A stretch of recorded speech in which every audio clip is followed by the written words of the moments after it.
خصوصاً میرے نہایت قابل سات احترام طالب علم،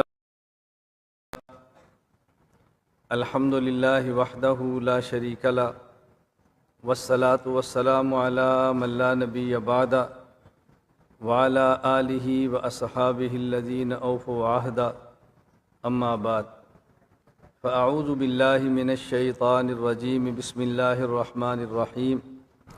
یا ایہا الذین آمنوا اطیعوا اللہ واطیعوا الرسول واولی الامر منکم، وقال النبی صلی اللہ علیہ وسلم فقیہ واحد اشد علی الشیطان من الف عابد، اللہم صلی علی محمد وعلی آل محمد کما صلیت علی ابراہیم وعلی آل ابراہیم انک حمید مجید، اللہم بارک علی محمد وعلی آل محمد کما بارکت علی ابراہیم وعلی آل ابراہیم انک حمید مجید۔ مجھے آگے ہونا پڑے گا، میں ایسے کروں گا پھر آواز آئے گی۔ چھوڑ دیں اس کو سنبھال لیں۔ معزز علماء کرام، اہل سنت والجماعت احناف دیوبند سے تعلق رکھنے والے نوجوان دوستوں اور بھائیوں، خصوصاً میرے نہایت قابل سات احترام طالب علم دوستوں، آج کا یہ سیمینار خالصتاً حضرت الامام الاعظم ابو حنیفہ نعمان بن ثابت الکوفی رحمہ اللہ تعالیٰ کے مناقب کو بیان کرنے کے لیے منعقد کیا گیا ہے۔ میں نے آپ حضرات کی خدمت میں قرآن کریم کی آیت کریمہ کا ایک حصہ تلاوت کیا ہے اور ایک مختصر حدیث مبارک تلاوت کی ہے۔ چونکہ ہم اہل سنت والجماعت احناف دیوبند قرآن بھی مانتے ہیں، حدیث بھی مانتے ہیں اور فقہ بھی مانتے ہیں۔ قرآن کریم، حدیث پاک اور فقہ کو ماننے کا حکم ایک ہی آیت میں اللہ تعالیٰ نے دیا ہے۔ یا ایہا الذین آمنوا، اے ایمان والو، اطیعوا اللہ، بات خدا کی مانو، واطیعوا الرسول، بات مصطفیٰ کی مانو، وَأُولِي الْأَمْرِ مِنْكُمْ، بات فقہا کی مانو۔ اُولِي الْأَمْرِ مِنْكُمْ، عبداللہ بن عباس رضی اللہ عنہما فرماتے ہیں اہل الفقہ فی الدین، عطا رحمہ اللہ فرماتے ہیں الفقہاء والعلماء۔ اطیعوا اللہ، بات اللہ کی مانو، اطیعوا الرسول، بات مصطفیٰ کی مانو، وَأُولِي الْأَمْرِ مِنْكُمْ، بات فقہا کی مانو۔ خدا کی بات کا نام قرآن ہے، مصطفیٰ کی بات کا نام حدیث ہے، فقہا کی بات کا نام فقہ ہے۔ جس آیت میں قرآن کو ماننے کا حکم ہے، جس آیت میں حدیث کو ماننے کا حکم ہے، اسی آیت میں فقہ کو ماننے کا حکم ہے۔ ایک ہی جگہ پر ہے، کوئی الگ الگ نہیں ہے۔ ہمیں بہت سارے احباب کہتے ہیں جی وہ نہیں مانتا، ہم نے کہا نہ مانے، اس کو حکم ہی نہیں ہے، حکم ہے آمنو کو۔ نہیں سمجھے؟ بات سمجھ آ گئی؟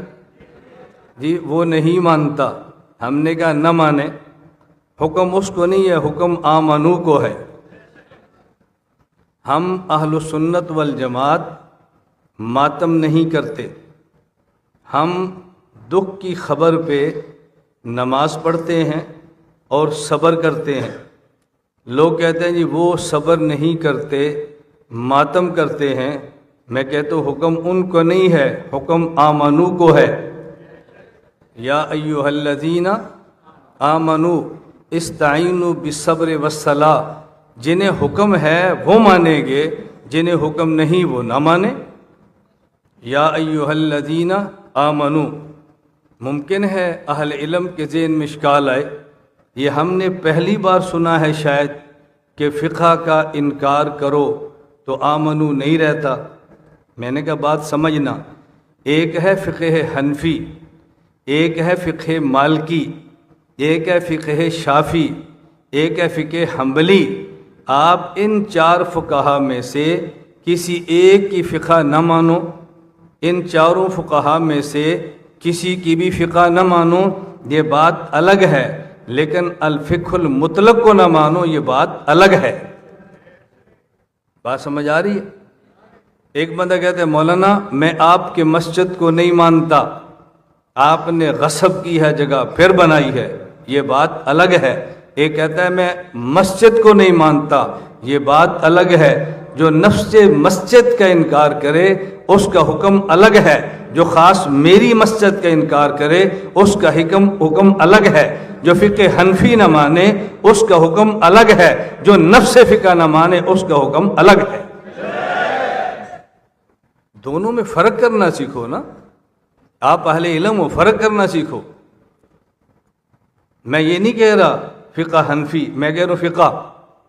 آگے فقہ حنفی کو ہم باقی فقہوں پر ترجیح کیوں دیتے ہیں، یہ ہمارے دلائل ہیں، ہم سے سنو، یہ ہمارے دلائل ہم سے سنو، ہماری بات ہم سے سنو۔ میں نے بنگلہ دیش میں آ کر علل اعلان علماء سے کہا، میں نے کہا جو بات میں کہتا ہوں، جو دلائل میں دیتا ہوں، جس دعوت کو لے کر میں گلی گلی نگر نگر گھوم رہا ہوں، میرے خلاف درسگاہ میں غیبت کر کے جہنم میں نہ جاؤ، مجھ سے بات کرو، ہمیں سمجھاؤ، ہم سے بات کرو کہ ہم کیا چاہتے ہیں۔ ہم خواہ مخواہ در بدر نہیں پھرتے، ہم خواہ مخواہ گھر سے بے گھر نہیں پھرتے، ہم خواہ مخواہ ملک سے ملک نہیں پھرتے۔ ہمیں بھی اولاد سے پیار ہے، ہمیں بھی گھر سے پیار ہے، ہمیں بھی اہلیہ محبوب ہے، یہ نہیں کہ ہمیں وہ نہیں ہے، لیکن عقیدہ بھی کوئی چیز ہے، مسلک بھی کوئی چیز ہے، مذہبی بھی کوئی چیز ہے، منہج بھی کوئی چیز ہے۔ میں کہہ رہا تھا ہم قرآن بھی مانتے ہیں، ہم حدیث بھی مانتے ہیں، ہم فقہ بھی مانتے ہیں۔ خدا کی بات کا نام قرآن ہے، مصطفیٰ کی بات کا نام حدیث ہے، فقہا کی بات کا نام فقہ ہے۔ اللہ نے ایک ہی آیت میں فرمایا اطیعوا اللہ، بات خدا کی مانو جو قرآن ہے، واطیعوا الرسول، بات مصطفیٰ کی مانو جو حدیث ہے، واولی الامر منکم، بات فقہا کی مانو جو فقہ ہے۔ آپ کہتے ہیں فقہ کہاں سے ہے؟ فقہ قرآن سے ہے۔ فقہ کہاں سے ہے؟ بولیو کہاں سے ہے؟ اس لیے میں ایک بات کہنا چاہتا ہوں، کبھی لوگوں کو گلہ ہوتا ہے، او جی تم فقہ کی بات کرتے ہو، یہ فقہ تو بات کی پیداوار ہے، قرآن تو پہلے ہے، فقہ تو بات کی پیداوار ہے، حدیث تو پہلے ہے، فقہ تو بات کی پیداوار ہے۔ لوگ کہتے ہیں ہم نہیں مانتے، کیوں؟ پیغمبر کے دور میں فقہ نہیں تھی۔ ہم نہیں مانتے کیونکہ پیغمبر کے دور میں فقہ نہیں تھی۔ میں نے کہا نہیں بات سمجھنے کی کوشش کرو۔ میں یہ بات کہنے لگا ہوں، جب سے قرآن ہے تب سے فقہ ہے، جب سے حدیث ہے تب سے فقہ ہے، یہ بات کی پیداوار نہیں ہے۔ اگر آپ کو نہ سمجھ آئے تو میں یوں کہوں گا، بھئی آپ نے اپنے علاقے میں مسجد بنائی ہے، اپنے علاقے میں مدرسہ بنایا ہے، آپ نے رہنے کے لیے گھر بنایا ہے۔ جب آپ نے گھر بنایا، آپ نے مسجد بنائی، آپ نے مدرسہ بنایا، آپ نے کنواں کھودا، پانی نکلا، آپ نے بور کیا اور پانی نکلا۔ یہ پانی پہلے سے زمین میں موجود تھا، لیکن نکلا تب ہے جب آپ نے گھر بنایا۔ پانی پہلے سے تھا، نکلا تب ہے جب مسجد بنائی۔ پانی پہلے سے تھا، نکلا تب ہے جب مدرسہ بنایا۔ یہ فقہ پہلے بھی تھی، نکلی تب ہے جب ابو حنیفہ آیا، اس لیے کہ ابو حنیفہ کو سراج الامہ کہتے ہیں۔ سراج کا معنی چراغ ہے۔ آپ رات کو اٹھے ہیں، آپ نے تہجد پڑھ لیے ہیں، آپ قرآن کی تلاوت کرنے لگے ہیں، قرآن کھولا ہے، الفاظ نظر نہیں آتے، آپ نے چراغ کو جلایا، الفاظ نظر آگے ہیں، تو اس چراغ نے قرآن کے الفاظ کو بنایا نہیں ہے، اس چراغ نے قرآن کے الفاظ کو دکھایا ہے۔ چراغ لفظ بناتا نہیں ہے، چراغ لفظ کو دکھاتا ہے۔ ابو حنیفہ چراغ ہے، اس نے فقہ کو بنایا نہیں ہے، جو قرآن میں تھی اس کو دکھایا ہے، جو حدیث میں تھی اس کو دکھایا ہے۔ اگر نہ سمجھ آئے تو میں اہل علم کی زبان میں کہتا ہوں ان القیاس مظہر لا مثبت، یہ قیاس مسئلے کو ظاہر کرتا ہے، مسئلے کو ثابت نہیں کرتا، قیاس مثبت نہیں ہے، قیاس مظہر ہے۔ ابو حنیفہ صاحب قیاس ہے، ایک نص ہے جسے قرآن کہتے ہیں، ایک نص ہے جسے حدیث کہتے ہیں، ایک قیاس ہے ابو حنیفہ کا اجتہاد ہے، نص نے مسئلہ بتایا ہے، ابو حنیفہ کے قیاس نے دکھایا ہے، حدیث نے مسئلہ بنایا ہے، ابو حنیفہ نے دکھایا ہے۔ تو جب سے قرآن ہے مسئلہ تب سے ہے، جب سے حدیث ہے مسئلہ تب سے ہے۔ ابو حنیفہ آیا تو نکال کے دکھا دیا ہے۔ اب بتاؤ فقہ کب سے ہے؟ بولیے بولیے، فقہ کب سے ہے؟ پیغمبر کے دور میں تھی یا نہیں؟ بولیے نا، تھی یا نہیں؟ آپ اونچی آواز سے بولو، تھی یا نہیں؟ آپ کو ڈر کیا ہے؟ دلائل میرے ذمہ ہے، تمہارے ذمہ تھوڑے ہیں۔ میں کو بنگلہ دیش چھوڑ کے دوڑ رہا ہوں؟ ہم کو چھپ کے بیٹھے ہیں، ہم سڑک پر بیٹھے ہیں، میدان سجا کے بیٹھے ہیں۔ جس کو جرأت ہے ہم سے بات کرے، ہم سے بات کرے۔ اور میں کئی بار علماء سے کہتا ہوں، میرا مزاج یہ نہیں ہے اولئک آبائی فجینی بمثلہم اذا جمعتنا یا جریر المجامع۔ میرا مزاج یہ ہے، لیس الفتى من یقول ہا انذا، لیس الفتى من یقول کان ابی، الفتى من یقول ہا انذا۔ نہیں سمجھے؟ بات سمجھ آئی آپ کو؟ ہمارا مزاج یہی نہیں ہے اولئک آبائی فجینی بمثلہم، ہمارا مزاج ہے لیس الفتى من یقول کان ابی، الفتى من یقول ہا انذا۔ شیخ الہند کیسے تھے؟ ننوتوی کیسے تھے؟ مدنی کیسے تھے؟ یہ بڑے تھے، ان کو چھوڑو، ہم سے بات کرو۔ ہم ہیں شیخ الہند کے بیٹے، ہم ہیں ننوتوی کے بیٹے، ہم ہیں مدنی تھانوی کے بیٹے، ہم سے بات کرو۔ مجھے کتنے علماء کہتے ہیں یہ تم نے فقہا کی رٹ لگا رکھی ہے، علماء کی رٹ لگا رکھی ہے، حدیث کی بات کرو، صحابہ کی بات کرو، قرآن کی بات کرو، خدا کی بات کرو۔ میں نے کہا میں کرتا ہوں، لیکن بات یاد رکھ لیں اچھی طرح، اگر آپ نے فقہا کا دفاع کر لیا اصحاب پیغمبر محفوظ ہو جائیں گے، اصحاب پیغمبر کا دفاع کر لیا مصطفیٰ محفوظ ہو جائے گا، مصطفیٰ کا دفاع کر لیا خدا محفوظ ہو جائے گا۔ پہلی سیڑھی پہ روک دو، دشمن کو دوسری سیڑھی پر قدم رکھنے کی ہمت نہیں ہوگی۔ میں جو فقہا کے دفاع پہ کھڑا ہوں، میں صحابہ کی گستاخی برداشت کر لوں گا؟ میں جو علماء کے خلاف بکنے کی اجازت نہیں دیتا، میں نبوت کے خلاف تمہیں بھونکنے دوں گا؟ کہتے ہیں تم فقہا کی بات کرتے ہو، ہماری بات ہم سے سنو، ہماری بات ہم سے سنو۔ آپ نے سنا ہوگا نا کہ عام طور پہ کہا جاتا ہے غیروں سے سنا تم نے، غیروں سے کہا تم نے، غیروں سے سنا تم نے، غیروں سے کہا تم نے، کچھ ہم سے سنا ہوتا، کچھ ہم سے کہا ہوتا۔ غیروں سے سنا تم نے، غیروں سے کہا تم نے، کچھ ہم سے سنا ہوتا، کچھ ہم سے کہا ہوتا۔ میدان میں ہم نکلے ہیں، ہم سے پوچھو کہ ہم باہر کیوں نکلے ہیں۔ ہم قرآن بھی مانتے ہیں، حدیث بولیے نا، ہم قرآن بھی مانتے ہیں، حدیث بھی مانتے ہیں، فقہا بھی مانتے ہیں، ہم سب کو مانتے ہیں۔ فقہا میں سے الامام الاعظم سید الفقہا سراج الامہ امام ابو حنیفہ نعمان بن ثابت رحمہ اللہ تعالی، میں نے لفظ بولے الامام الاعظم ابو حنیفہ نعمان بن ثابت الکوفی، میں نے 5 لفظ بولے ہیں نا، تو مجھے 5 پر ہی بولنا چاہیے۔ میں ایک لفظ پر بولوں گا تو آپ کو سمجھ آئے گی 5 لفظوں پر کتنے گھنٹے چاہیے۔ میں ایک لفظ پہ بولتا ہوں، صرف ایک پہ، آپ کو ایک کے سننے سے اندازہ ہو جائے گا کہ 5 لفظوں پر کتنے گھنٹے چاہیے ہمارے سیمینار کو ٹھکانے پر لگانے کے لیے۔ میں پاکستان اسلام آباد میں امام اعظم ابو حنیفہ سیمینار کراتا، میزبان بھی خود ہوتا، مہمان خصوصی بھی خود ہوتا۔ کیسا میزبان ہے؟ میزبان بھی خود ہوتا اور مہمان خصوصی بھی خود ہوتا۔ مہمان آ رہے ہیں، ریسیو کر رہا ہوں، سننے والے آ رہے ہیں، ان کو وصول ایک ایک کو بٹھا رہا ہوں۔ جب سب کے بیان ہو گئے، اب لوگ کہتے ہیں جی مولانا صاحب آپ کا بیان، بھئی ہو گیا نا، نہیں آپ کا بیان، تو میزبان بھی میں ہوتا، پھر آخر میں بیان بھی مجھے خود کرنا پڑتا۔ توجہ سے بات سمجھیں، الامام الاعظم ابو حنیفہ نعمان بن ثابت الکوفی، توجہ رکھنا، میں بات امام سے شروع نہیں کرتا، میں بات الکوفی سے شروع کرتا ہوں، اس لیے کہ دیکھنے میں الکوفی کا لفظ بعد میں ہے، لیکن در حقیقت الکوفی کا لفظ پہلے ہے۔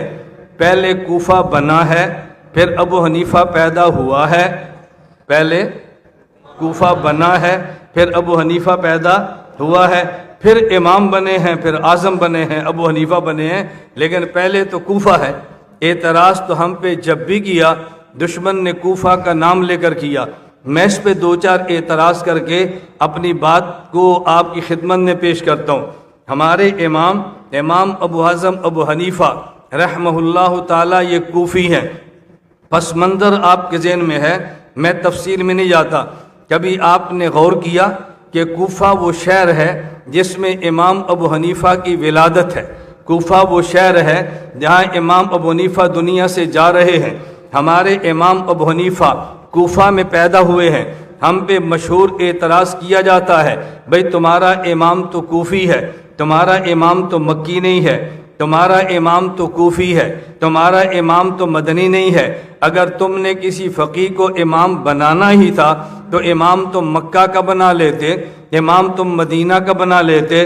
میں نے کہا نہیں، ہم نے جس کو امام بنایا یہ مجتہد مطلق اس امت کے جتنے ہوئے ہیں ان میں مجتہد اول ہے، اور پہلے مجتہد کو مکہ میں نہیں، مدینہ میں نہیں، کوفہ میں آنا چاہیے تھا۔ جس امام کو ہم نے امام مانا ہے ان کو پیدا مکہ میں نہیں ہونا چاہیے تھا، ان کو پیدا مدینہ میں نہیں ہونا چاہیے تھا، ان کو تو پیدا ہی کوفہ میں ہونا چاہیے تھا۔ کیوں؟ میں نے کہا بات توجہ سمجھنا، ایک آدمی بڑا ہوتا ہے اور ایک آدمی چھوٹا ہوتا ہے، یہ دنیا کا ضابطہ ہے جس کو ہر عقل تسلیم کرتی ہے کہ جہاں سے بڑا کام چھوڑ کے جاتا ہے چھوٹا وہیں سے لے کر کام کو آگے نکلتا ہے۔ ہم نے امت میں دیکھا خاتم الانبیاء محمد مصطفیٰ صلی اللہ علیہ وسلم کے بعد 4 خلفۂ راشدین ہیں، ہم نے ان کے بعد مجتہدین کو دیکھا تو 4 امت کے بڑے مجتہدین ہیں۔ خلیفہ اول کا نام ابو بکر صدیق ہے، خلیفہ ثانی کا نام عمر فاروق ہے، خلیفہ ثالث کا نام عثمان ذو النورین ہے، خلیفہ رابع کا نام علی المرتضی ہے۔ جب ہم نے 4 فقہا کو دیکھا، ان میں آخری فقیہ آخری مجتہد مطلق احمد بن حنبل ہے، چوتھے نمبر کے، تیسرے محمد بن ادریس شافعی ہیں، دوسرے نمبر کے امام مالک بن انس ہیں، اور پہلے نمبر کے امام ابو حنیفہ ہے۔ ہم نے خلفائے راشدین کو دیکھا تو آخری خلیفہ علی المرتضی ہے، اور جب ہم نے فقہا کو دیکھا اس میں پہلا فقیہ حضرت امام ابو حنیفہ ہے۔ بات توجہ سے سمجھنا، تو ان میں آخری علی المرتضی ہے، ان میں پہلے ابو حنیفہ ہیں۔ حضرت ابو بکر صدیق بڑے ہیں، حضرت عمر فاروق چھوٹے ہیں، صدیق اکبر نے کام شروع کیا ہے، مدینہ سے گئے ہیں، حضرت عمر چھوٹے ہیں، وہ مدینہ سے لے کر کام کو نکلے ہیں، حضرت عمر بڑے ہیں، عثمان چھوٹے ہیں، حضرت عمر مدینہ میں شہید ہوئے تو مدینہ سے گئے ہیں، عثمان مدینہ سے کام کو لے کے نکلے ہیں، عثمان بڑے ہیں، علی المرتضی چھوٹے ہیں، حضرت عثمان رضی اللہ تعالی عنہ مدینہ سے گئے ہیں، علی مدینہ سے لے کر نکلے ہیں، پھر علی المرتضی آخری خلیفہ ہے، حضرت امام ابو حنیفہ یہ پہلے فقیہ ہیں۔ اب خلفائے راشدین کے بعد جب ہم مجتہدین کی بات کریں گے تو پہلا خلیفہ پہلا مجتہد حضرت امام ابو حنیفہ ہے، حضرت علی آخری خلیفہ راشد ہے۔ تو علی نے جہاں سے جانا تھا ابو حنیفہ نے وہیں پہ آنا تھا، علی مکہ سے جاتے ابو حنیفہ مکہ میں آتے، علی مدینہ سے جاتے ابو حنیفہ مدینہ میں آتے، علی کوفہ سے گئے ہیں تو ابو حنیفہ کوفہ میں آیا ہے۔ تو پھر میں یہ بات کہہ سکتا ہوں کہ آخری خلیفہ راشد کی جو جائے ولادت ہے پہلے فقیہ کی وہی، آخری خلیفہ راشد کی جو جائے شہادت ہے پہلے فقیہ کی وہی جائے ولادت ہے۔ اب بتاؤ پہلے امام کو کہاں آنا چاہیے تھا؟ بولیے نا، کہاں آنا چاہیے تھا؟ آپ کیوں گردن جھکاتے ہیں، کیوں شرماتے ہیں؟ کبھی دلیل والا بھی نظریں جھکا کے چلتا ہے۔ وہ کہہ رہے تھے امام تمہارا مکی کیوں نہیں، امام مدنی کیوں نہیں، کوفی کیوں ہے؟ ہم نے کہا ہونا ہی کوفی چاہیے تھا، ہونا ہی کوفی چاہیے تھا۔ میں نے اس لیے گزارش کی، بات توجہ سمجھنا، ہم اپنے موقف سے پیچھے ہٹنے والے نہیں ہیں، ہم نے دلائل کے ساتھ موقف اختیار کیا ہے، ہم اندھے مقلد نہیں ہیں، توجہ رکھنا، ہم اندھے مقلد۔ مجھے کبھی تعجب ہوتا ہے جب ہم یہ بات کہہ دیتے ہیں کہ بیٹا ہم اندھے مقلد ہیں، نانا، اندھی تقلید کسے کہتے ہیں؟ بات سمجھو، اندھی تقلید کسے کہتے ہیں؟ آپ نے کبھی بازار میں چند اندھوں کی قطار دیکھی ہو جو مانگنے کے لیے چلتے ہیں، پہلا بھی اندھا، دوسرا بھی اندھا، تیسرا بھی اندھا، چوتھا بھی اندھا، پانچواں، یہ جو اندھوں کی قطار ہوتی ہے، آگے بھی اندھا ہو پیچھے بھی اندھا ہو، اسے اندھی تقلید کہتے ہیں۔ ابو حنیفہ ہو پیچھے ہم ہو، اس کو اندھی تقلید نہیں کہتے، اس کو دیکھ بھال کے تحقیق والی تقلید کہتے ہیں۔ ہم اندھے مقلد نہیں ہیں، کوئی بات سمجھ آ رہی ہے؟ ہم اندھے مقلد نہیں ہیں، یہ غلط باتیں مت کرو، ہم اندھے مقلد ہیں۔ اندھے مقلد کیوں ہیں؟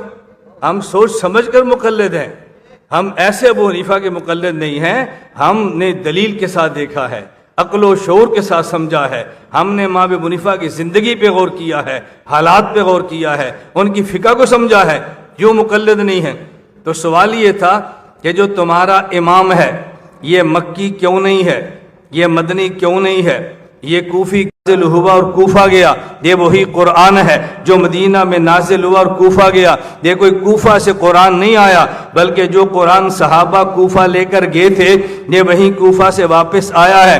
میں نے کہا پھر دو لفظوں کو یاد رکھ لو، ایک لفظ روایت ہے، ایک لفظ درایت ہے۔ لفظ کو نقل کرنا اسے درایت کہتے ہیں، لفظ کا معنی سمجھانا اس لفظ کو نقل کرنا اسے روایت کہتے ہیں، لفظ کا معنی سمجھانا اسے درایت کہتے ہیں۔ صحابہ جو قرآن مکہ مدینہ سے لے کر کوفہ گئے تھے، یہ قرآن صحابہ نے کن سے لیا تھا؟ کہا جی رسول اللہ صلی اللہ علیہ وسلم سے لیا تھا۔ تو جو صحابہ نے قرآن نبی سے لیا تھا وہ نبی سے سمجھا تھا یا نہیں؟ کہا جی سمجھا تھا۔ تو وہ سمجھ کہاں لے کر گئے تھے؟ کہا جی کوفہ۔ تو میں نے کہا صحابہ قرآن کے لفظ بھی مکہ سے کوفہ لے کر گئے، قرآن کے لفظ بھی مدینہ سے کوفہ لے کر گئے، اور جو سمجھے تھے اس سمجھ کو بھی مکہ سے کوفہ لے کر گئے، اس سمجھ کو مدینہ سے کوفہ لے کر گئے، جسے روایت کہتے ہیں، لفظوں کو پڑھنا اور آگے بتانا۔ میں نے کہا یہ تو روایت ہے، اور جسے سمجھنا فقہ کہتے ہیں، اسے درایت کہتے ہیں۔ تم میں اور دیوبند والوں میں فرق یہ ہے، ہم بات پوری کرتے ہیں، تم بات ادھوری کرتے ہو۔ ہم کہتے ہیں صحابہ قرآن کے لفظ کوفہ لے کر گئے تھے، وہاں سے لفظ بھی واپس آئے، اور جو معنی لے کر گئے وہ معنی بھی واپس آیا۔ تم نے صرف اس قرات کو مانا ہے جو وایا کوفہ مکہ آئی ہے، ہم نے اس درایت کو بھی مانا ہے جو وایا کوفہ مکہ آئی ہے۔ اگر روایت کوفہ کی معتبر ہے تو درایت کوفہ کی معتبر کیوں نہیں ہے؟ سوال یہ ہے کہ جو کوفہ گئے تھے وہ کون تھے؟ جو کوفہ گئے تھے وہ کوفہ جانے والے کون تھے؟ چلو کوفہ جانے والے کون تھے؟ اس سے پہلے میں ایک لفظ کہہ لیتا ہوں، بھائی کوفہ بنانے والے کون تھے؟ کوفہ جانے والے کون تھے؟ اور اس سے پہلے کوفہ بنانے والے کون تھے؟ یہ کوفہ بنانے کا حکم دینے والا عام بندہ نہیں ہے، یہ وہ شخص ہے جس کے بارے میں اللہ کے نبی صلی اللہ علیہ وسلم فرما رہے ہیں، ان اللہ جعل الحق علی لسان عمر وقلبہ۔ عمر بولتا بھی ٹھیک ہے، عمر سوچتا بھی ٹھیک ہے۔ عمر بولیے، میں آپ طلبہ سے کہتا ہوں لفظوں کا ترجمہ کرنا سیکھو، آیات اور احادیث کا ترجمہ کرنا سیکھو، اتنا آسان ترجمہ کرو کہ سننے والا سمجھنے پہ مجبور ہو جائے۔ ان اللہ جعل الحق علی لسان عمر وقلبہ۔ عمر سوچتا بھی ٹھیک ہے، عمر بولتا بھی ٹھیک ہے۔ یہ عمر نے سوچا کوفہ بنانا چاہیے، اور عمر کی سوچ ٹھیک ہے، اس پہ مہر نبی کی ہے، اس پہ مہر نبی کی ہے۔ حضرت عمر نے حکم دیا کوفہ بنا دیا جائے۔ بنانے والے کون ہیں؟ 7 عشرہ مبشرہ میں سے، جن کا نام لے کر نبی فرماتے ہیں سعد فی الجنہ، سعد فی الجنہ۔ اور کوفہ کو آباد کرنے والے کون ہیں؟ عبداللہ بن مسعود رضی اللہ عنہ، جن کے بارے میں اللہ کے نبی فرماتے ہیں ما حدثکم ابن مسعود فصدقوہ، جو مسئلے ابو عبداللہ بن مسعود بتائے ان مسئلوں کی تصدیق کرنا۔ تو اللہ کے نبی نے یہ فقہ کوفی کی تصدیق فرمائی ہے۔ کیوں؟ فقہ حنفی کی بنیاد صحابہ کرام میں سے عبداللہ بن مسعود ہیں، جن کے بارے میں اللہ کے نبی فرما رہے ہیں، اللہ کے نبی فرما رہے ہیں ما حدثکم ابن مسعود فصدقوہ، عبداللہ بن مسعود جو مسائل بتائے ان کی تصدیق کرنا، اس کو تم نے مان لینا ہے۔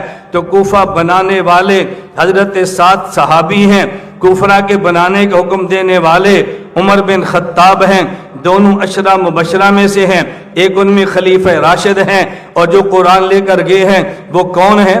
آپ اٹھائیں محدثین نے کیا کچھ لکھا ہے۔ حضرت علامہ ذہبی نے کیا فرمایا؟ علامہ ذہبی فرماتے ہیں الکوفہ نزل بہا جماعت من الصحابہ رضی اللہ عنہم، اس میں جماعت صحابہ گئی تھی۔ وہ جماعت صحابہ کے افراد کتنے تھے جو وہاں پہ گئے تھے؟ محدثین نے بڑا تفصیل اس پہ کلام کیا ہے۔ وہ جانے والے کتنے لوگ تھے؟ وہ جانے والے کتنے لوگ تھے؟ آپ اٹھائیے، الطبقات ابن سعد میں موجود ہے۔ کہا نزلہ، وہ کوفہ میں جو نازل اترے صحابہ کرام وہ کل کتنے تھے؟ کیا 1500 من اصحاب النبی، 1500 صحابہ تھے۔ یہ 1500 صحابہ میں کون تھے؟ آپ آگے چلتے جائیے، یہ 1500 صحابہ میں یہ کون تھے؟ الثقات میں لکھا ہے، اور عجیب بات پوری تفصیل بیان کی ہے کہ نزل بہا، کوفہ میں جو صحابہ اترے تھے ان میں صحابہ کرام میں 300 من اصحاب شجرہ و 70 من اہل بدر، ان میں 300 صحابہ بیعت رضوان والے تھے، اور ان میں 70 صحابہ اہل بدر تھے۔ اور اہل بدر کون ہیں؟ جن کے بارے میں پیغمبر فرما رہے ہیں اعملوا ما شئتم، اب تم کچھ بھی کرو گے اللہ تمہارا مواخذہ نہیں فرمائیں گے۔ تو میں بات بتا رہا ہوں کہ جس شہر کوفہ میں ابو حنیفہ پیدا ہوئے، اس کا حکم دینے والے عمر بن خطاب ہیں، تعمیر کرنے والے حضرت سعد ہیں، ان میں محدث بن کے آنے والے عبداللہ بن مسعود ہیں، ان میں 300 اصحاب شجرہ ہیں جن کے بارے میں قرآن اعلان کرتا ہے لقد رضی اللہ عن المؤمنین اذ یبایعونک تحت الشجرہ۔ ان میں کون ہیں؟ 70 اہل بدر ہیں جن کے بارے میں اعلانات موجود ہیں۔ یہ وہ کوفہ ہے جہاں پہ ہمارے امام اعظم ابو حنیفہ پیدا ہوئے۔ وہ جی تمہارا امام تو کوفی ہے۔ میں نے کہا جی ہاں ہمارا امام کوفی ہے، اور میں یہ سینہ تان کے کہتا ہوں امام کو کوفی ہونا چاہیے، امام کو کوفہ میں پیدا ہونا چاہیے۔ تو جی تمہارا امام کوفہ میں کیوں ہے؟ بات سمجھتے جانا۔ میں نے بتایا یہ کوفہ تعمیر کس نے کرایا، کوفہ حکم کس نے دیا، کوفہ میں علم لانے والا کون ہے؟ لیکن کبھی اس پہ بھی غور کیا یہ کوفہ کہاں پہ موجود ہے؟ کوفہ سنگم پہ موجود ہے۔ ادھر دیکھیں تو عرب ہے، ادھر دیکھیں تو عجم ہے، درمیان میں ابو حنیفہ بیٹھے ہیں۔ یا ایھا الذین آمنوا اطیعوا اللہ واطیعوا الرسول واولی الامر منکم۔ تو جی تمہارا امام تو کوفی ہے۔ میں نے کہا جی ہاں تمہارا امام تو اجمی ہے۔ میں نے کہا جی ہاں یہ اجمی ہے۔ بھئی اجمی کیوں ہے؟ میں نے کہا اس لیے کہ ہمارا قرآن تو عربی میں، ہماری حدیث تو عربی میں، اور دنیا کی اکثر مسلمانوں کی عبادی وہ ہے جو عربی میں نہیں ہے، اکثریت تو اجمی میں ہے۔ امام تو ایسا ہونا چاہیے جو ایسی جگہ پر ہو جو جگہ سنگم پر ہو، ادھر دیکھیں تو عرب ہو، ادھر دیکھیں تو عجم ہو، وہ عرب سے لیتا رہے عجم کو دیتا رہے، عرب سے لیتا رہے عرب سے لیتا رہے عجم کو دیتا رہے۔ تو یہ تو کوفہ میں ہی ہو سکتا ہے نا؟ کہاں ہو سکتا ہے؟ کوفہ۔ میں سمجھا صرف یہ رہا تھا حضرت امام ابو حنیفہ یہ ہمارے کوفی امام ہیں اور کوفہ میں ہیں، یہ کوفہ میں ہونا چاہیے تھا۔ ہم تو جرات کے ساتھ کہتے ہیں بھئی جس امام کو تم مانتے ہو یہ امام تو کوفی ہے، یہ تو مدنی نہیں ہے، یہ امام تو کوفی ہے، یہ تو مکی نہیں ہے۔ میں نے کہا جی ہاں ہمیں کتنے لوگ کہتے ہیں بھئی جس امام کی تم تقلید کرتے ہو یہ امام تو مدینے والا ہوتا، یہ امام کوفے والا نہ ہوتا۔ میں نے کہا نہیں نہیں، امام کو ہونا ہی کوفے والا چاہیے، یہ کوفے والا کیوں چاہیے؟ میں نے کہا یہ بات ہمیں اللہ کے پیغمبر صلی اللہ علیہ وسلم کی احادیث سے ملتی ہے۔ ہم مقلد ہیں، ہم حنفی ہیں، ہم دیوبند ہیں، توجہ رکھنا، لیکن ہم با ادب ہیں، ہم بے ادب نہیں ہیں، ہم با ادب ہیں۔ تمہارا امام کوفہ کا ہے؟ میں نے کہا جی ہاں۔ مدینہ کا نہیں ہے؟ میں نے کہا جی نہیں، کیوں نہیں ہے؟ میں نے کہا اس لیے کہ ہم با ادب ہیں۔ کیا مانا؟ کوفہ کا امام ہونا یہ با ادب ہونے کی نشانی ہے؟ میں نے کہا جی ہاں، کوفہ کا امام ہونا یہ با ادب ہونے کی نشانی ہے۔ ایک آدمی مدینہ ڈائریکٹ جاتا ہے، ایک آدمی کوفہ سے ہو کر جاتا ہے۔ میں نے کہا میں یہ بات کہہ رہا ہوں کہ اگر امام کوفہ کا ہوگا تو یہ با ادب ہے، یہ بے ادبی نہیں ہے۔ میں پہلے مثال دیتا ہوں پھر دلیل دیتا ہوں۔ مسجد کا امام اعلان کرتا ہے بھئی صف اول میں نماز پڑھیں، اس میں اجر بہت ملتا ہے۔ مقتدی دو قسم کے ہیں، ایک مقتدی دروازے سے داخل ہوا، صف اول میں پہنچ گیا، ایک مقتدی نے چھلانگ لگائی، دروازے کے اوپر سے آیا اور صف اول پہ پہنچ گیا۔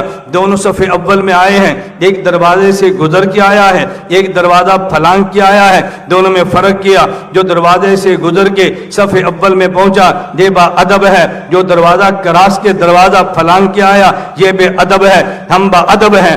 آپ اٹھائیں، الکامل ابن عدی میں روایت موجود ہے، رسول اللہ صلی اللہ علیہ وسلم نے فرمایا انا مدینۃ العلم وعلی بابھا فمن اراد المدینہ فلیات الباب۔ میں شہر علم ہوں، علی شہر علم کا دروازہ ہے، جس نے شہر علم میں آنا ہے وہ دروازے کے پاس جائے۔ شہر علم مدینہ میں ہے، شہر علم کا دروازہ کوفہ میں ہے۔ جو ڈائریکٹ جائے گا وہ بے ادب ہے، جو دروازہ سے ہو کر جائے گا با ادب ہے۔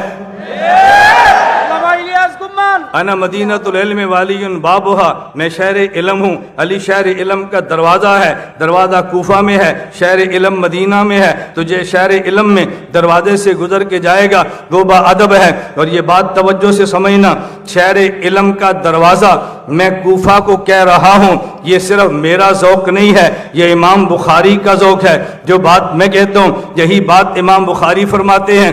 اگر آپ کو یقین نہ آئے ابن حجر اسقلانی کی فتح الباری دیکھیے، اس کا مقدمہ ہدی الساری دیکھیے۔ ابن حجر اسقلانی رحمۃ اللہ علیہ خود امام شافعی کا جملہ نقل کرتے ہیں۔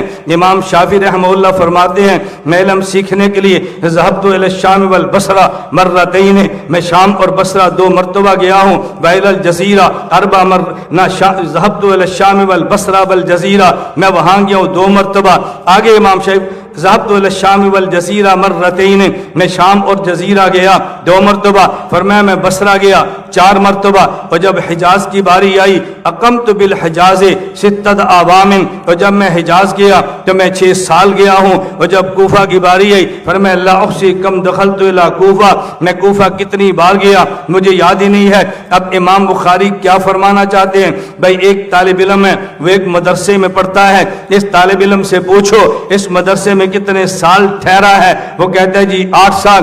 اس دروازے سے کتنی بار گزرا ہے؟ کہتا ہے مجھے یاد نہیں ہے۔ تو منزل پہ رہنا یاد ہوتا ہے، دروازے سے گزرنا یاد نہیں ہوتا۔ بخاری مدینہ کو منزل کہتا ہے، کوفہ کو دروازہ کہتا ہے۔ کہتا ہے قمت بالحجاز ستۃ اعوام، میں شہر میں 6 سال رہا ہوں۔ لا احصی کم دخلت الی کوفہ، اور کوفہ کتنی بار گیا ہوں مجھے یاد ہی نہیں ہے۔ میں جو کہتا ہوں کوفہ یہ دروازہ ہے اور مدینہ یہ منزل ہے، یہ میری رائے نہیں ہے، یہ امام بخاری کی ہے۔ اگر تمہیں یوں سمجھ نہ آئے تو پھر میں علماء کو یوں کہتا ہوں حضرت امام بخاری سے پوچھو۔ امام بخاری حدیث شروع کرتا ہے اور جا کر بخاری ختم کرتا ہے تو اختتام پہ امام بخاری کیا کہتے ہیں؟ ببی قال حدثنا احمد بن اشکابہ قال حدثنا محمد بن فضیل عن عمارة بن القعقاع عن ابی زرع عن ابی ہریرہ قال قال رسول اللہ۔ ببی قال حدثنا احمد بن اشکاب یہ کوفہ ہے، ببی قال حدثنا احمد بن اشکاب یہ کوفہ ہے، محمد بن فضیل یہ کوفہ ہے، عن عمارہ یہ کوفہ ہے، عن ابی زرع یہ کوفہ ہے، عن ابی ہریرہ یہ مدینہ ہے۔ صرف ہم ہی براستہ کوفہ نہیں جاتے، بخاری بھی براستہ کوفہ جاتا ہے۔ 2 گالیاں امام بخاری کو، 2 گالیاں بکو امام بخاری کو۔ اس کا مطلب علمی اختلاف نہیں ہے، ابو حنیفہ کی ذات سے ضد ہے۔ کیوں ضد ہے؟ فقیہ واحد اشد علی الشیطان من الف عابد۔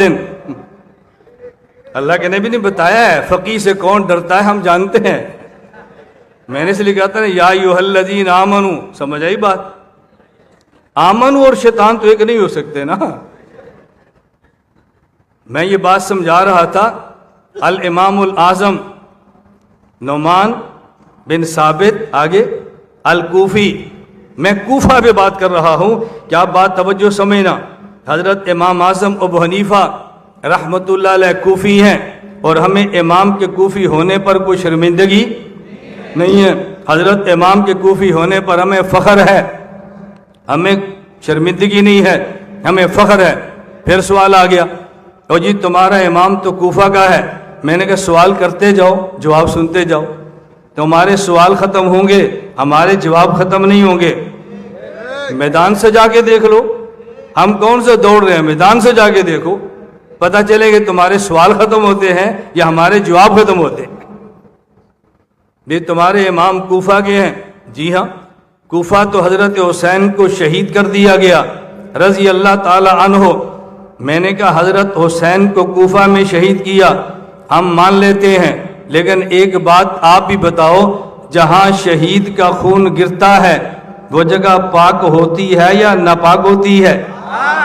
شریعت تو کہہ رہی ہے، شریعت تو کہہ رہی ہے جب شہید کٹ جائے اور اس کے جسم کو کاٹ دیا جائے، اس کے بدن سے خون نکل آئے، تو جہاں جہاں پہ خون گرا ہے تم نے بدن کو دھونا نہیں ہے، یہ پاک ہو گیا۔ ان کپڑوں کو اتارنا نہیں ہے، یہ پاک ہو گئے۔ تو شہید کے خون سے اگر بدن پاک ہو جاتا ہے، اگر کپڑے پاک ہو جاتے ہیں، تو کوفہ کی زمین پاک کیوں نہیں ہوتی؟ پھر کہو نا ابو حنیفہ ناپاک زمین پر نہیں آیا، اس زمین پر آیا ہے جس کو حسین نے خون دے کے زندہ کیا ہے۔ حضرت حسین پہلے ہی خون دے کے اس ناپاکی کو ہٹا چکے تھے جہاں سے ابو حنیفہ نے آنا تھا۔ الامام ابو حنیفہ الامام الاعظم، میں یہ بات کہہ رہا ہوں، ہمارے امام حضرت امام اعظم ابو حنیفہ نعمان بن ثابت ہیں جو کوفہ میں پیدا ہوئے ہیں، اور ہمارے امام کوفہ سے گئے ہیں۔ ہمیں اپنے امام کے کوفی ہونے پر کوئی غم نہیں ہے، اپنے امام کے کوفی ہونے پہ ہم سر جھکاتے نہیں ہیں، اپنے امام کے کوفی ہونے پہ ہم شرماتے جھجکتے نہیں ہیں۔ یہ بات ہمیشہ ذہن نشین فرما لو۔ اس لیے اگر کوئی کہے تمہارا امام کہاں کا ہے تو تمہیں سینہ تان کے کہنا چاہیے، بھئی ہمارا امام یہ ابو حنیفہ یہ کوفہ کا ہے، کوفہ میں پیدا ہوا ہے، ہمیں کوئی جھجک نہیں ہے۔ اور بات توجہ سے سمجھنا، حضرت امام اعظم ابو حنیفہ رحمہ اللہ تعالی جو کوفہ میں پیدا ہوئے ہیں اور علمی ماحول میں پیدا ہوئے ہیں، حضرت امام رحمۃ اللہ علیہ جس کوفہ میں تھے، بھئی سوال یہ ہے اس کوفہ میں علم لایا کون تھا؟ اس کوفہ میں علم لایا کون تھا؟ لانے والے پیغمبر کے صحابہ تھے، اور وہ کوفہ میں آئے تھے، ان میں سر فہرست حضرت عبداللہ بن مسعود ہیں رضی اللہ تعالی عنہ، جن کے بارے میں نے عرض کیا یہ عبداللہ بن مسعود جو کوفہ آئے ہیں آپ کے علم میں ہونا چاہیے، اصحاب پیغمبر میں سے یہ 8ویں نمبر کے وہ شخص ہیں جو کلمہ پڑھ کے مسلمان ہوئے ہیں، عام صحابی نہیں ہیں، مدینہ منورہ میں تھے، اور ان کا نبی کے گھر میں اتنا آنا جانا تھا، حضرت عبداللہ بن مسعود کو نبوت کی طرف سے یہ اعلان تھا کہ عبداللہ اگر تم آؤ اور میرے گھر کا دروازہ تم دیکھو کھلا ہے اور دروازے پہ پردہ لٹکا ہوا نہیں ہے تو تم بغیر اجازت کے اندر آؤ۔ ابو موسیٰ اشعری فرماتے جب ہم مدینے آئے تو عبداللہ بن مسعود کا اتنا آنا جانا تھا، ہم سمجھتے کہ یہ بندہ اہل بیت میں سے ہے، یہ عبداللہ بن مسعود ہے جس کی فقہ پہ حضرت امام اعظم ابو حنیفہ نور اللہ مرقدہ کی فقہ ہے۔ میں صرف سمجھا یہ رہا تھا ہمارا ابو حنیفہ یہ امام بھی ہے، الامام الاعظم بھی ہے، نام نعمان ہے، والد کا نام ثابت ہے، اور یہ کوفہ کے رہنے والے ہیں۔ ہم اسی نسبت سے خود کو کوفی بھی کہتے ہیں، اسی ابو حنیفہ کی طرف نسبت کرتے ہوئے ہم خود کو حنفی بھی کہتے ہیں۔ حضرت امام ابو حنیفہ کے والد حضرت ثابت رضی اللہ تعالی عنہ، ذرا نسبتیں دیکھنا، یہ حضرت ثابت یہ کوفہ کی میں باتیں سنا رہا ہوں، حضرت ثابت کوفہ میں ہیں، عمر بہت چھوٹی ہے، بہت چھوٹی بڑے نہیں ہیں۔ حضرت امام ابو حنیفہ کے بیٹے حضرت حماد ہیں، ان کے بیٹے اسماعیل ہیں۔ حضرت امام کے پوتے خود یہ فرماتے ہیں اپنے جد امجد کے بارے میں، کہتے ہیں کہ میرے والد 80 ہجری میں پیدا ہوئے اور ہمارے دادا جو ثابت تھے، قد ذہب ثابت الی علی ابن ابی طالب رضی اللہ عنہ وهو صغیر فدعا له بالبرکۃ فیہ وفی ذریتہ۔ ابو حنیفہ کے والد ثابت یہ کوفہ میں علی المرتضیٰ کی خدمت میں بچپن میں ان کے والد لے کر گئے۔ علی المرتضیٰ نے حضرت ثابت کے لیے اور ثابت کی اولاد کے لیے دعا کی ہے، تو پھر یہ بات مجھے کہنے دو، ابو حنیفہ جہاں پیدا ہوا خون حسین نے دیا ہے، اور ابو حنیفہ نتیجہ علی المرتضیٰ کی دعاؤں کا ہے۔ علی المرتضیٰ کی دعاؤں کا نتیجہ ابو حنیفہ ہے۔ حضرت ثابت کو دعائیں دی جا رہی ہیں جو ابو حنیفہ کے والد تھے۔ میں یہ بات صرف اس لیے شہر کوفہ پہ کر رہا ہوں کہ آپ کا ذہن بنے کہ ہماری نسبتیں معمولی نہیں ہیں۔ اگر ہماری نسبت کوفہ کی طرف ہے تب بھی زبردست ہے، ابو حنیفہ کی طرف ہے تب بھی زبردست ہے، تو ہم یہ عہد کریں اور ہم یہ طے کریں انشاءاللہ العزیز، اللہ نے چاہا ہم قرآن بھی مانیں گے، حدیث بولیے، حدیث بھی مانیں گے، فقہ بھی مانیں گے۔ ہم قرآن بھی مانتے ہیں، حدیث بھی مانتے ہیں، فقہ بھی مانتے ہیں، اور فقہاء میں فقیہ اول سید الفقہاء امام اعظم ابو حنیفہ نعمان بن ثابت کو بھی مانتے ہیں، اور امام سمجھ کر مانتے ہیں، سینہ تان کے مانتے ہیں، آنکھیں اٹھا کے مانتے ہیں، گن گھرج کے ساتھ مانگتے ہیں، چھپ کے نہیں مانگتے، علل اعلان مانتے ہیں۔ اس میں کیا بات ہوئی؟ ہم جھجکے کس بات پہ؟ میں نے پہلے عرض کیا تھا الفاظ تو کئی ہیں، میں تو ایک پہ بات کر رہا ہوں۔ میری مجبوری ہے کہ ہم نے اگلے جلسے پر پہنچنا ہے، ایک میں تاخیر ہو پھر اگلا خراب، وہ خراب ہو تو اگلا خراب، گاڑی ایک سٹیشن سے لیٹ ہو جائے تو پھر ہر سٹیشن پہ لیٹ ہوتی ہے، تو ہم کہتے ہیں پہلے سٹیشن پہ لیٹ نہ کرو تاکہ اگلے سٹیشن خراب نہ ہو۔ میں جتنی بات بھی کروں گا پوری بات تو میں نہیں کر سکتا، میں صرف آپ کو ہلکا سا ذائقہ دینا چاہتا ہوں کہ آپ کو اندازہ ہو جائے ہم کوفہ پر اتنے شرح صدر رکھتے ہیں، ابو حنیفہ بھی کتنا رکھتے ہوں گے، ہمیں ان کی فقہ پہ کتنا شرح صدر ہوگا، ہمیں ابو حنیفہ کے دلائل پہ کتنا شرح صدر ہوگا، آپ اندازہ فرما سکتے ہیں۔ میں آپ تمام طلباء کو یہ گزارش کروں گا اور منت کے ساتھ کروں گا، آپ حضرات اپنا ذہن بنائیں، دلائل پڑھیں، خود کو دلائل سے تر و تازہ کریں، اور دلائل کے ساتھ ساتھ خانقاہوں سے رابطہ رکھیں، تعلق محلہ پختہ رکھیں، تہجد، اشراق، اوابین، اذکار، تلاوت اس کا اہتمام کریں، کچھ وقت فراغت کے بعد خلوت میں گزاریں۔ یہ ہمارے امام ابو حنیفہ کا طرز ہے، رات کو جاگنا ابو حنیفہ کا طرز ہے۔ ایسا حنفی نہ بنے، ایسا نہ بنے کہ جس طرح دیکھ کر پتہ چلے کہ شاید یہ تو حنفیت کا مخالف ہے۔ ہمیں دیکھنے سے، ہمیں چلنے سے، ہمارے پھرنے سے، ہمارے اٹھنے سے، ہمارے طرز عمل سے پتہ چلے کہ یہ لوگ واقعتاً فقیہ ہیں، اور ایسے فقیہ بنے کہ جس کو شیطان دیکھ کر بھی بھاگتا ہو۔ تو میں آپ سے گزارش کروں گا ہم اس کا اہتمام کریں انشاءاللہ، فراغت کے بعد کچھ وقت خانقاہ میں گزارے گا بھی انشاءاللہ، جو آپ کے مزاج کا شیخ ہے۔ اور میں ایک بات کہہ دیتا ہوں، بیعت کرو، آپ کا شیخ صحیح العقیدہ ہو، متبع سنت ہو، اپنے شیخ کا صحبت یافتہ ہو، اجازت یافتہ ہو، ہم مزاج ہو، اور اس سے رابطہ ہوتا ہو۔ یہ 6 صفات ضروری ہیں، پھر بیعت کا نفع ہوگا۔ اگر ان میں سے کوئی ایک صفت بھی نہیں ہوگی تو پھر بیعت کا فائدہ نہیں ہوتا۔ تو آپ نیت فرما لیں کہ ہم انشاءاللہ حنفیت پہ پختہ رہیں گے۔